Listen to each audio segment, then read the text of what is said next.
bukan sembarang ikan cupang. Inilah Half Moon Blue Rim, salah satu varian tercantik dan paling langka di dunia bara. Dengan tubuh putih bersih dan garis biru mengelilingi siripnya yang mengembang seperti kipas, Blue Rim tampil elegan sekaligus garang. Jenis ini disebut Half Moon karena bentuk sirip ekornya yang terbuka 180 derajat, membentuk setengah lingkaran sempurna saat ia ngedok, gaya pertahanan yang juga jadi ajang pamer keindahan. Blue Rim sangat jarang ditemukan di pasaran.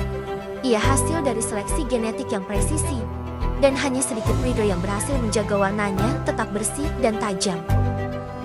Buat para pecinta cupang sejati, Blue Rim bukan sekadar peliharaan.